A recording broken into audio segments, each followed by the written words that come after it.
When I was younger, every night before I went to bed, my mom would read stories to me, from little fairy tales and Dr. Seuss and eventually chapter books. I love them all. She's the reason why I enjoy reading so much today. But my all-time favorite story that she ever read to me was Chronicles of Narnia, a 1950s era fantasy series about various children and their adventures in the magical world, Narnia.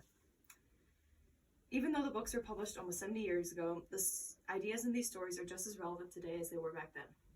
As a kid, I loved the books because of the magic and the talking animals and creatures. But as I got older, I found that the story still stuck with me. The stereotypical good versus evil theme is present throughout the whole series, but there are other lessons discussed in these books that are very significant today. They talk about growing up, maturing, which for a lot of us is a terrifying thought. They also discuss compassion, forgiveness, and most importantly, courage. In the next few minutes, I'm going to explain the importance of these themes and why they're so relevant in today's society. But first, I'm going to give you a little background about the Chronicles of Narnia.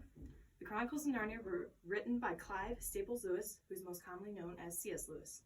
He was born November 1898 in Belfast, Ireland, and died 1963 at 64 years old. Throughout his lifetime, Lewis wrote over 30 novels, most commonly works of fiction or Christian apologetics. As one of his last fictional series, the Chronicles of Narnia were published throughout the 1950s, a short time after World War II.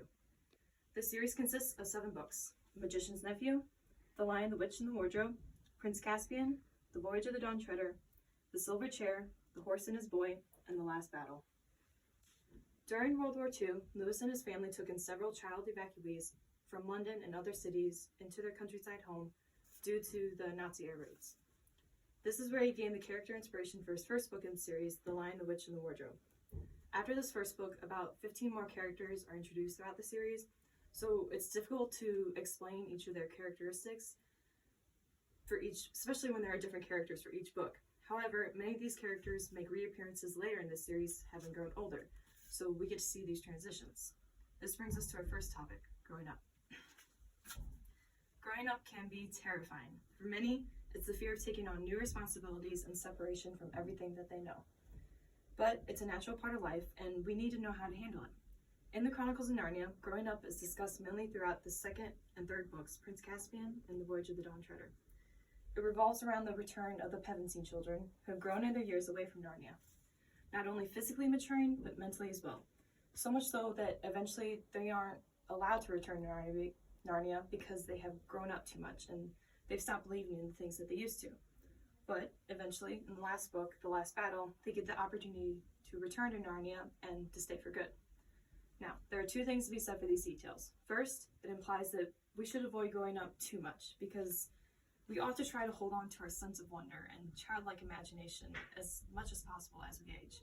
Second, it implies that even if we do forget the feelings of childishness, we can always get them back. There's no reason to say that once that door is closed, it can't be opened again.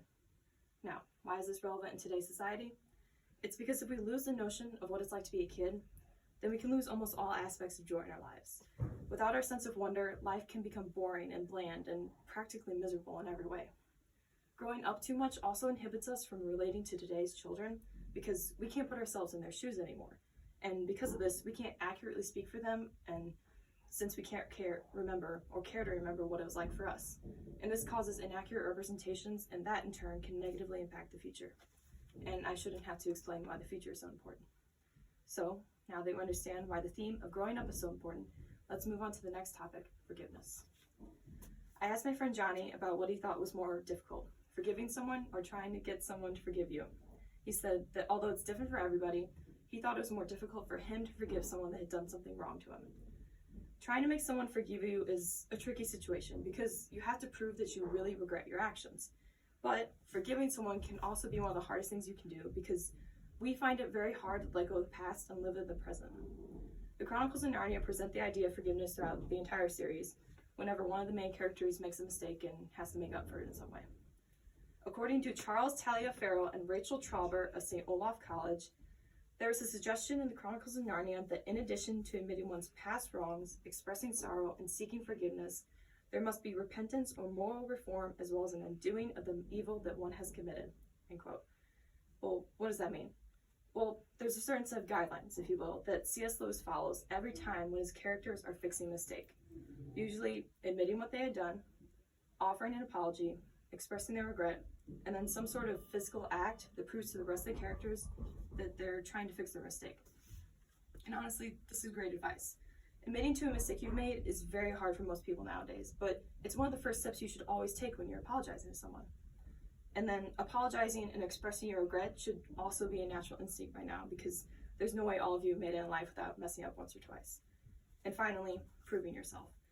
The majority of the time, people find it hard to forgive someone after that initial trust has been broken, but you have to somehow prove that you regret your decisions. And it doesn't have to be anything drastic, but it's usually some sort of physical act that helps convince that person that you have changed. And as for forgiving, you have to let go of the past. I know it's hard, but holding on to that grudge, whatever it may be, it's a waste of time. Don't spend your life being angry about things that don't matter. So, why is any of this relevant in today? It's because the world is a harsh and cruel place. People are going to hurt you and you are going to hurt others. So, don't be a spiteful person just because of the actions of another. Forgive them and learn from their mistakes so no one else will have to feel the way you do. So, now that we understand why forgiveness is so important, let's move on to the next and final topic, courage. Having courage is crucial to surviving in the world today. And I'm not talking about dragon slaying courage, but small, everyday acts of courage.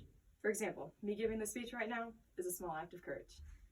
But in the Chronicles of Narnia, every character, every single character is courageous. Whether they start out this way or they slowly grow into it, each character displays their courage in one way or another. And the great thing about C.S. Lewis is that he respects all types of courage. Whether it's fighting against an invading army or speaking up for something that you believe in, Lewis portrays it all in his books. So why is this relevant in today's society? It's important to have these different types of courage represented as equally honorable traits. Because yes, it takes courage to physically do things, but it also takes courage to make sure you're doing the right thing. And it takes courage to change the way you think, and it takes courage to grow up, and it takes courage to forgive someone. We need courage to survive in the world today, because if we have courage, it inspires others to have courage too. So, I hope you now understand why the themes of growing up, forgiveness, and courage presented in the Chronicles of Narnia are relevant in today's society. Except that while yes, you are getting older, you should and still can be a kid. Strive to be a more forgiving person and realize that the past is in the past for a reason. And finally, be courageous, even if it's only in the smallest of ways. So, that's it.